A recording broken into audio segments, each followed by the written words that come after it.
आणि आता पाहणार आहोत विविध क्षेत्रातील राजकीय घडामोडी 36 जिल्हे 50 बातम्यांमधून।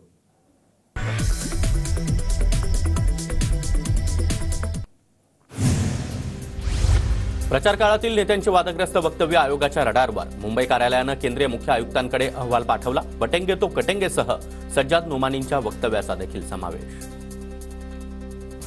काँग्रेस नेते नसीम खान यांची सुरक्षा वाढवली। कार्यालयातून 2 संशयित ताब्यात घेतल्यानंतर सुरक्षेमध्ये वाढ। संशयितांच्या मोबाईलमध्ये कोडवर्ड सापडल्यानंतर सुरक्षा वाढवण्यात आली। मुंबईमध्ये 36 विधानसभा मतदारसंघांचा उद्या निकाल।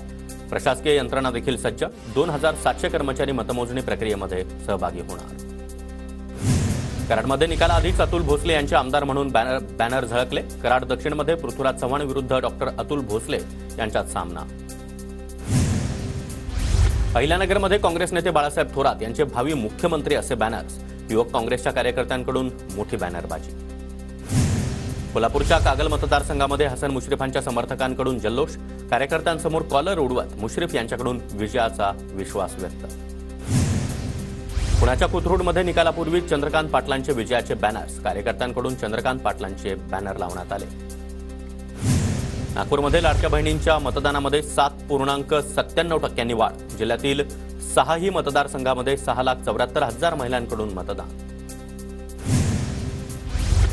तर धाराशिव जिल्ह्यात देखील महिलांच्या मतदानाची टक्केवारी वाढली। जिल्ह्यामध्ये 4,32,140 महिलांकडून मतदानाचा हक्क बजावण्यात आला। नंदुरबार जिल्ह्यामध्ये गेल्या विधानसभेपेक्षा या निवडणुकीमध्ये मतदानाचा टक्का वाढला। नंदुरबारमध्ये 71.88% मतदान। छत्रपती संभाजीनगर जिल्ह्यामध्ये महिलांच्या मतांमध्ये 5% वाढ। यंदा 68% महिलांचं मतदान। जिल्हाधिकारी दिलीप स्वामी यांची माहिती। धाराशिवच्या परंडा मतदारसंघामध्ये सर्वाधिक मतदान, तर उमरगा मतदारसंघात सर्वात कमी मतदानाची नोंद। नंदुरबार जिल्ह्यामध्ये कापसाच्या उत्पादनामध्ये मोठी घट होण्याची शक्यता। जिल्ह्यामध्ये सरासरीपेक्षा जास्त पाऊस पडल्यानं कापसाला मोठा फटका, तर कापसाला योग्य भाव नसल्यानं शेतकरी देखील प्रचंड नाराज। जळगाव जिल्ह्यामध्ये मतमोजणीसाठी 570 कर्मचारी, तर टपाली मतदान मोजणीसाठी 330 कर्मचाऱ्यांची नियुक्ती। प्रत्येक मतदारसंघात 14 टेबलनिहाय मतमोजणी होणार। सिंदखेडा विधानसभा निवडणूक मतमोजणीची तयारी देखील अंतिम टप्प्यात। मतमोजणीसाठी एकूण 14 टेबल लावण्यात आले। निवडणूक निर्णय अधिकारी महादेव खेडकर यांची माहिती। अजित पवारांना 16 डिसेंबरला कोर्टामध्ये हजर राहण्याचं समन्स। 2014ला अजितदादांनी मतदान केलं नाही तर गावाचं पाणी बंद करू असं वक्तव्य केलं होतं।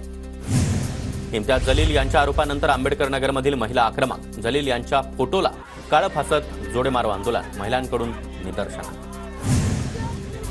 लोकप्रतिनिधींनी गुंड पाठवून माझ्यावर हल्ला करण्याचा प्रयत्न केला। मयूर पाटील यांचा हर्षवर्धन पाटलांवर आरोप। मयूर पाटील हे परिवर्तन विकास आघाडीचे प्रचार प्रमुख तसंच हर्षवर्धन पाटलाचे चुलत बंधू। सांगलीच्या मिरजमध्ये मतमोजणी केंद्रावर राखीव असलेल्या ईव्हीएम मशीन आणल्यामुळे गोंधळ। ठाकरे गटाचे उमेदवार तानाजी सातपुते यांनी आक्षेप घेतला। रत्नागिरीच्या चिपळूण पोलीस ठाण्याबाहेर महायुतीच्या कार्यकर्त्यांची गर्दी। ईव्हीएम ठेवलेल्या परिसरामध्ये 4 अज्ञात व्यक्ती फिरत असल्याचा कार्यकर्त्यांना संशय। पोलिसांकडून संशयितांना ताब्यात घेत चौकशी। बुलढाण्यामध्ये निवडणूक कामात कसूर करणं मुख्याध्यापकाला भोवलं। मुख्याध्यापक भोजराज तोत्रे विरुद्ध गुन्हा दाखल। सोलापूरमध्ये ठाकरे गट आणि काँग्रेसमधील वाद विकोपाला। प्रणिती शिंदे यांच्या प्रतिमेला जोडे मारत ठाकरे गटाचं आंदोलन, तर शरद कोळी यांच्याकडून प्रणिती शिंदेंची गाडी फोडण्याचा देखील इशारा। तर सोलापूरमध्ये महिला काँग्रेसकडून शरद कोळी यांच्या विरोधामध्ये आंदोलन। शरद कोळींच्या कार्यालयाबाहेर चप्पल तसंच बांगड्या दाखवत महिलांनी आंदोलन केलं। शरद कोळी यांच्या इशाऱ्यानंतर सोलापूरमधील काँग्रेस देखील आक्रमक। ज्या दिवशी शरद कोळींची गाडी ऑफिस समोर थांबेल त्या दिवशी कोळींची गाडी फोडल्याशिवाय राहणार नाही, युवक काँग्रेसचा इशारा। सोलापूरच्या वादावर दोन्ही पक्षाच्या नेत्यांचं लक्ष। 3 पक्ष एकत्र आल्यावर अशा गोष्टी होत असतात, कुणीही टोकाची भूमिका घेऊ नये, विजय वडेट्टीवार यांचं आवाहन। टक्केवारी बदलल्याची माहिती दिली आहे। तर सुरेश बनकर आणि अब्दुल सत्तार यांच्या समर्थकांमधील राड्याचा व्हिडिओ समोर। राड्यानंतर सत्तार यांनी बनकरांना गाडीतून सोडलं। मालवण पुतळा कोसळल्याप्रकरणी अटकेमध्ये असलेला सल्लागार चेतन पाटील याची जामिनावर सुटका। पुतळ्याचा शिल्पकार आणि ठेकेदार जयदेव आपटे याच्या जामिनावर 25 नोव्हेंबरला सुनावणी। श्रद्धा वालकर हत्या प्रकरणातील आरोपी आप्ताब पुनावालाचा कोर्टामध्ये अर्ज। बिश्नोई गँगकडून जीवाला धोका असल्यानं व्हीसीद्वारे कोर्टामध्ये हजर राहण्याच्या परवानगीसाठी अर्ज। कोर्टाकडून व्हीसीद्वारे कोर्टात हजर राहण्याची परवानगी। केंद्रीय मंत्री नितीन गडकरी यांच्या संकल्पनेतून साकारलेल्या अॅग्रो विजन कृषी प्रदर्शनाचं आज उद्घाटन. मध्य प्रदेशचे मुख्यमंत्री मोहन यादव, देवेंद्र फडणवीस उपस्थित राहणार. नागपुरामध्ये 22 ते 25 नोव्हेंबरपर्यंत हे प्रदर्शन चालणार. नंदुरबारमध्ये नाफेड खरेदी केंद्राच्या नोंदणीकडे शेतकऱ्यांची पाठ. महिना उलटल्यानंतर शेतकऱ्यांनी माल विक्रीसाठी आणलेला नाही. नाफेडकडून शेतकऱ्यांना माल आणण्याचं आवाहन. कापसाचे बाजारभाव घसरल्यानं शेतकरी वर्गामध्ये नाराजी. चांगल्या पावसामुळे वाशिम जिल्ह्यामध्ये 30,000 हेक्टरवर कापसाची लागवड. धुळे कृषी उत्पन्न बाजार समितीमध्ये कांद्याची आवक वाढली. कांद्याचे भाव कमी होण्याची शक्यता. 10वी आणि 12वी अंतिम परीक्षांचं वेळापत्रक शिक्षण मंडळाकडून जाहीर. 11 फेब्रुवारी ते 18 मार्च दरम्यान 12वीची परीक्षा, तर 21 फेब्रुवारी ते 17 मार्च दरम्यान 10वीची परीक्षा होणार. यंदाच्या 10वीच्या परीक्षेमध्ये गणित, विज्ञान उत्तीर्णतेचा निकष जुनाच.